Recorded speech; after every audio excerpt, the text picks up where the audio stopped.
Maple Ridge wasn't the kind of place where trouble visited often.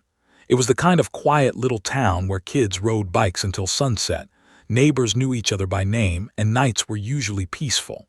But on one stormy evening, that peace was shattered for one family forever.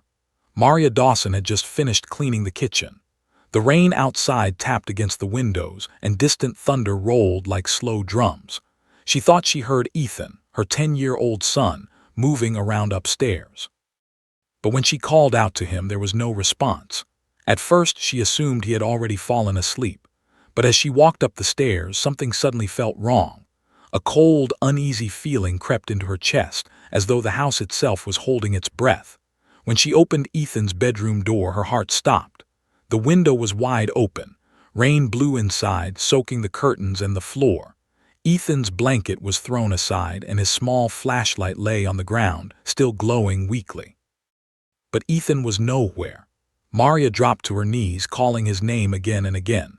Her voice cracked as fear clawed up her throat.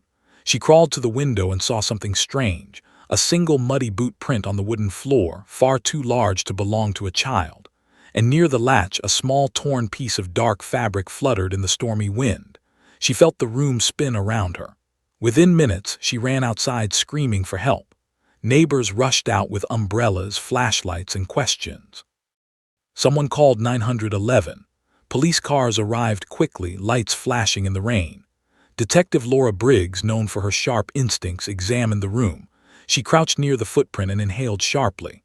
There was a faint smell, gasoline. Not from a car parked nearby, but something stronger, industrial.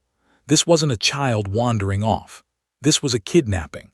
While officers spread across the neighborhood, searching every yard and street, Maria collapsed on her living room floor. She clutched Ethan's favorite jacket to her chest and began praying, loudly, desperately, with tears pouring down her face. God, please protect him. Don't let him be alone. Bring him back to me. And then the storm suddenly went quiet. The thunder faded. The wind stopped. Even the rain softened to a whisper.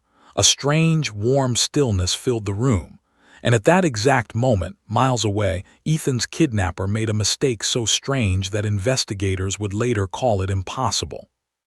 A mistake that would begin the miracle no one could explain. Ethan woke slowly, his vision blurry and his head heavy.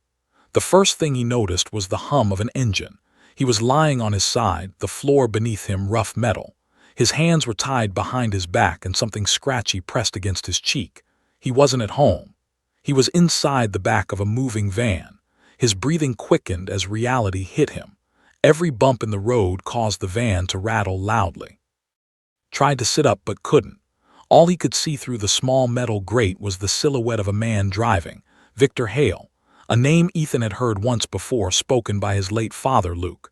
Victor muttered angrily to himself as he gripped the steering wheel. Should have been easy, just the warning, just the message. His hands shook. His voice cracked as he argued with someone who wasn't there. No, this wasn't my fault. I did what I had to do. Ethan didn't understand, but he listened carefully. Victor Hale had once worked as a mechanic. Years ago, he had been arrested for starting a fire behind a local hardware store. Ethan's father, who was a firefighter, testified against him in court. Victor served jail time, lost his job, and carried a burning hatred ever since. And now Ethan realized the horrible truth. Victor wasn't here for money. Victor wasn't here randomly. Victor took him because of his father. Back in Maple Ridge, Detective Laura Briggs pieced together the clues from the bedroom. The muddy boot print matched the size of a heavy-duty work boot. The gasoline smell wasn't from a normal car. It matched a rare industrial fuel used by mechanics who worked with old engines. When she ran the list of people with access to that fuel, one name blinked on her screen: Victor Hale. The moment she said his name out loud, Maria felt her stomach tighten. She remembered Luke's old stories, how Victor had sworn revenge, how he never forgave or forgot. Meanwhile, Victor's van suddenly jerked and sputtered.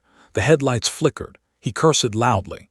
Every device on his dashboard glitched at once. The GPS turned off, his radio died, even his phone shut down. He slammed his fist against the steering wheel. Not again, not again. He looked in the rear mirror, eyes wide in fear. Ethan followed his gaze, but saw nothing. Victor whispered shakily, "Leave me alone, I warned you to stay away." The van crawled into an abandoned warehouse parking lot. Victor dragged Ethan inside and tied him to a chair. Then Victor froze, staring into the shadows. "I hear you," he whispered. "You shouldn't be here," but Ethan heard nothing. Victor Hale wasn't afraid of the police. He was afraid of something else. Something he claimed was standing right beside the boy. Detective Laura Briggs stood in the muddy field just outside Maple Ridge, staring down at the strange set of tire marks. The tracks came in from the highway, circled once, and then simply vanished. No sign of the van continuing forward. No sudden turn, no skid marks, nothing. It was as if the vehicle had disappeared into thin air. Her partner shook his head. "Maybe the rain washed the rest away." Briggs knelt and touched the dirt. "The storm stopped almost an hour ago. These tracks are fresh. They should continue." A chill ran up her spine. Something about this case felt off, too many things that didn't make sense. While officers searched the woods, she pulled out her phone and checked the suspect list again. The gas residue, the heavy boot print, the mechanic connection all pointed to one man, Victor Hale. Meanwhile, miles away, Maria Dawson sat in her car, gripping the steering wheel so tightly her knuckles turned white. She had told Detective Briggs she would stay home, but she couldn't. Every minute felt like a lifetime, and something deep inside her kept whispering, "Go, go now." With no real plan, no destination, she simply drove. And then it happened again. That familiar warmth. That same whisper she felt in Ethan's room. A sensation not heard with ears but felt guiding her like a gentle pull on her heart. She turned onto an old service road she hadn't driven on in years. Her headlights cut through the wet darkness as she slowed the car. Something glittered in the mud. She stepped out and knelt down, her breath caught in her throat.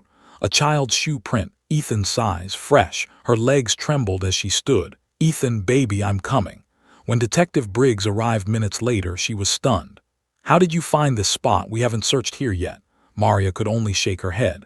"I just felt him." Briggs didn't understand it, but she trusted results. And the shoe prints led directly into the dense woods toward an old industrial area. Meanwhile, inside the abandoned warehouse, Ethan tugged against the ropes around his wrists. Victor Hale paced in frantic circles, muttering to shadows. "You're not real," Victor hissed. You died, Ethan froze. "His father died 5 years ago." Victor pointed to an empty corner, trembling violently. "He's here, I can hear him, telling me to stop." But Ethan saw nothing there, only thick darkness. As Victor panicked, Ethan whispered his own prayer. "Mom, please find me." And outside, Maria suddenly stopped walking.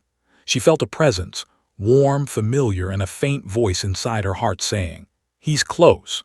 As the investigation pressed into its second week, the fog of uncertainty only thickened. Harperville, once a quiet town where everyone knew each other, was now a landscape of whispered suspicions and uneasy glances. Among the growing list of possible suspects, one name kept resurfacing in testimonies. A stranger no one knew but everyone had seen. Witnesses from the block reported the same thing. A tall man, always wearing a dark hooded jacket, lingering near the neighborhood during late evenings. He never spoke to anyone, never walked with purpose, just stood there as if observing. Some claimed he paced slowly along the sidewalk.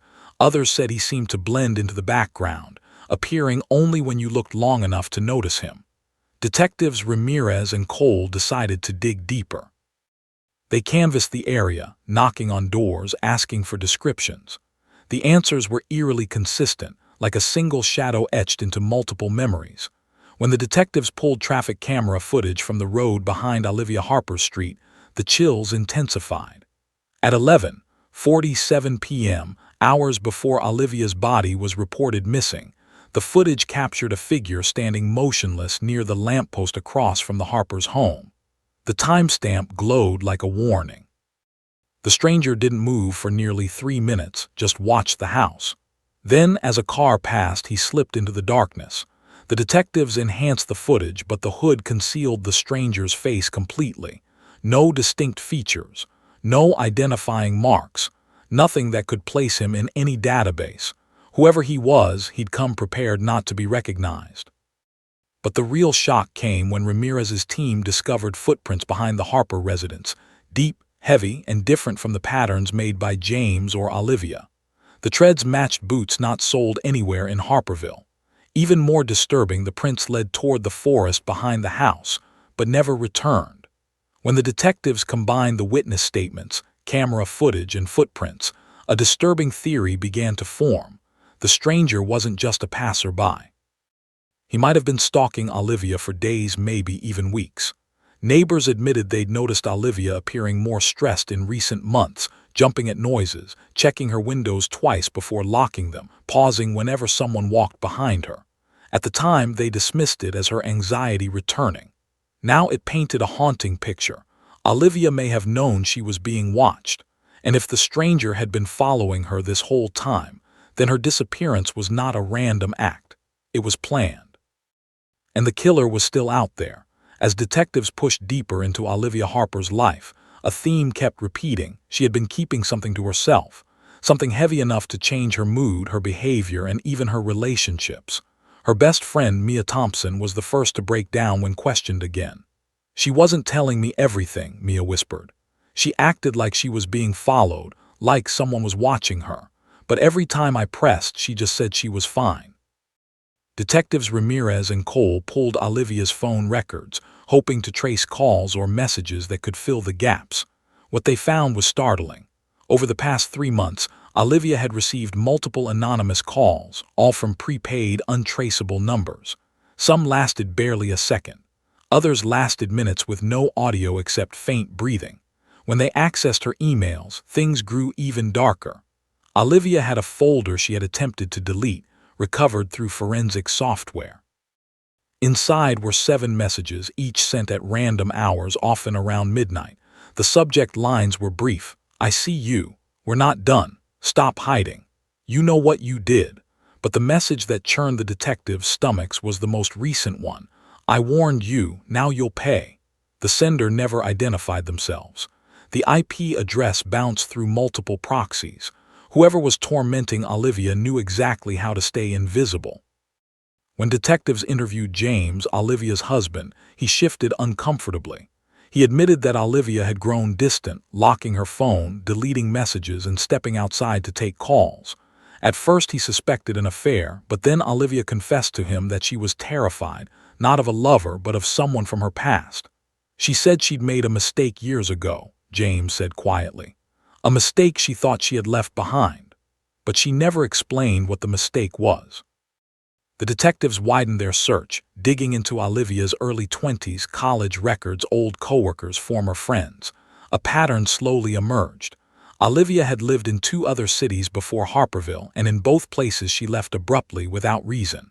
Former roommates described her as paranoid, jumpy, and easily frightened. One roommate recalled something chilling.